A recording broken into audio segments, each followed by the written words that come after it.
ألقاها وأقبل يمناها. Pertanyaan sekarang, saya yakin Tuhan saya Allah, tapi Allah nggak kelihatan. Ada alasan tidak kenapa Allah nggak kelihatan? Ada alasannya. Anda tanamkan baik-baik, ini masalah akidah yang paling penting. Kata Nabi, atau disebutkan dalam banyak riwayat, bahwasanya nabi-nabi pun belum pernah ada nabi yang lihat Allah, termasuk Nabi Muhammad SAW. Kita ambil dalilnya dalam hadis Bukhari. Waktu Nabi SAW pulang dari Isra Mi'raj, jemaah sekalian, Aisyah bertanya radhiyallahu anha, berkata, istri beliau, ya Rasulullah, hal tara rabbak, apakah anda waktu Mi'raj ke langit, terima perintah salat, sempat lihat Tuhan anda enggak? Lihat enggak Allah itu bagaimana? Apa jawaban Nabi SAW? Nurun ala nur anna arah. Allah itu cahaya, di atas cahaya, terang sekali, bagaimana saya bisa melihatnya? Artinya Nabi SAW mengatakan, saya sendiri belum pernah lihat bagaimana itu Allah. Contoh sebelumnya Nabi Musa alaihissalam. Nabi Musa waktu menerima wahyu Taurat itu selama 40 hari turun Taurat lengkap. Al-Quran 23 tahun baru lengkap. Kalau Taurat 40 hari nunggu di gunung Tursina. Tursina sebuah wilayah di Mesir sekarang. Itu banyak gunung-gunung batu, ada satu gunung batu yang tinggi, Nabi Musa nunggu di situ. Setiap hari Jibril datang turunin surah, turunin ayat gitu.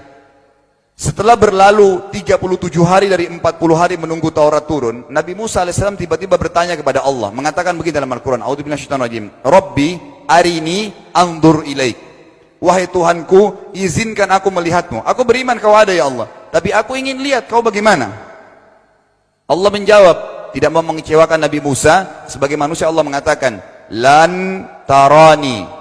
Perlu anda tahu dalam bahasa Arab jemaah sekalian ada 3 kosakata la, tidak yang berarti tidak. Ada la biasa artinya tidak, ada lam dengan mim, lam artinya tidak pernah, ada lam dengan nun, lan artinya tidak akan pernah. Allah mengatakan apa? Lan tarani, kau tidak akan mampu melihatku wahai Musa. Tapi Allah nggak mau kecewain Musa. Ternyata Musa selama 37 hari jemaah sekalian kagum-kagum melihat gunung-gunung batu di situ. Pergantian siang malam, burung-burung yang terbang, air yang mengalir di lereng-lereng gunung. Lalu dia mengatakan, Allah mengatakan apa? Walakin unzur ilal jabal, fa in istaqarra makanahu fa sawfa tarani. Coba kamu lihat gunung-gunung batu di sekitarmu hai Musa. Kalau mereka bisa menampung kedatanganku, kata Allah, kau akan bisa melihatku.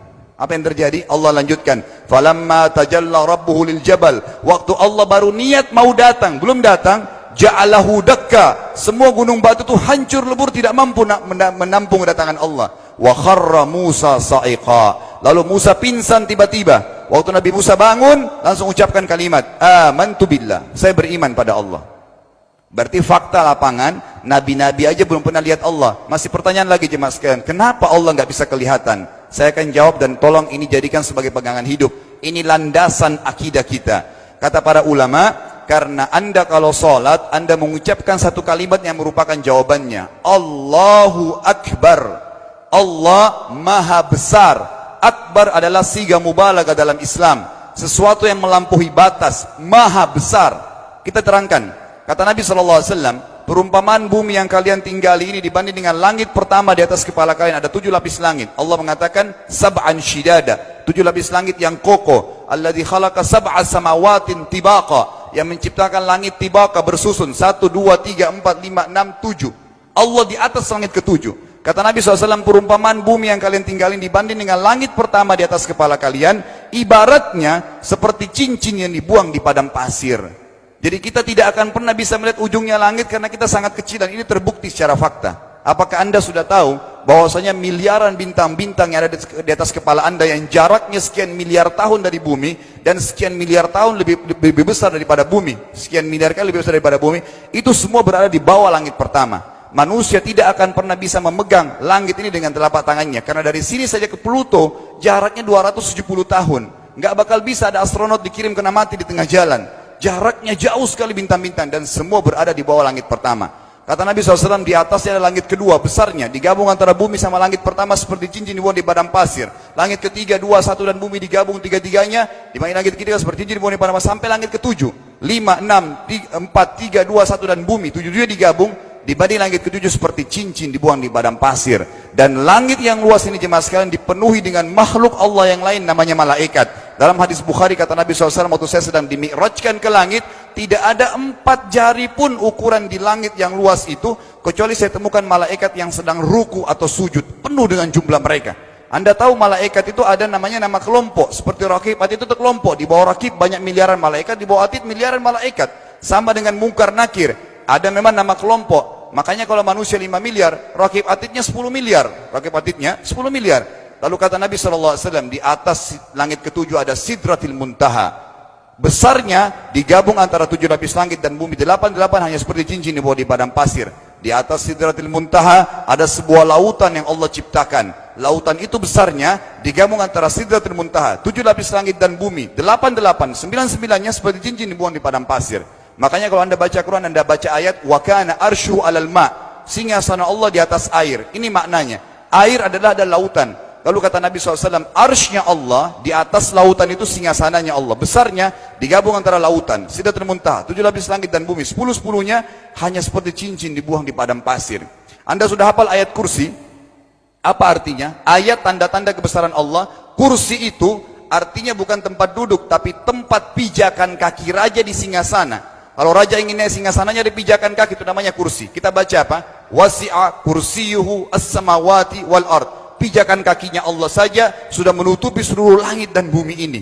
Jadi kita mustahil bisa melihat Allah karena besarnya Allah Azza wa Jal. Tinggal kita tutup jemaah sekalian. Kira-kira, lalu bagaimana saya berhubungan dengan Allah? Jawabannya sederhana. Anda lingkari namanya Allah, ini Tuhan kita. Yang menyembah selain Allah kafir, yang mempartisipasikan Allah dengan makhluknya, masih sembah berhala, kuburan, jimat, namanya syirik. Dua-dua nggak boleh. Untuk berhubungan dengan Allah yang tidak kelihatan dengan mata kita ini, tapi kita bisa rasakan keberadaannya, cuman satu cara. Di bawahnya lingkarin ibadah. Salat, puasa, zakat, haji, takziah, ziarah kubur, semua ini adalah rangkaian ibadah untuk berhubungan dengan Allah. Semua ibadah ini jemaah sekalian harus seperti yang Allah mau, bukan yang Anda mau. Ini penting. Karena kalau tidak seperti yang Allah mau, Allah tidak terima. Bagaimana caranya supaya bisa seperti yang Allah mau? Ikuti buku pedomannya. Ada Al-Quran, ada Sunnah.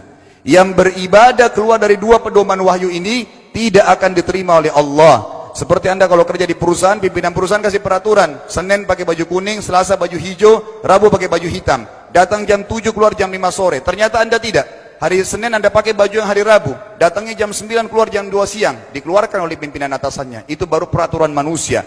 Bagaimana dengan peraturan Allah Azza wa Jal? Maka kita simpulkan semua jemaah sekalian adalah, yakinlah Tuhan Anda Allah ada, satu-satunya Tuhan. Kalau Anda sedang sakit, yang ciptakan Anda Allah, yang ciptakan penyakit Allah, yang menciptakan kesembuhannya Allah. Kalau kita sedang musibah sama, kalau kita sudah senang juga sama. Semoga Allah SWT menjadikan kita orang-orang yang senantiasa beriman padanya, dan juga selalu bertumbuh dalam keimanan tersebut.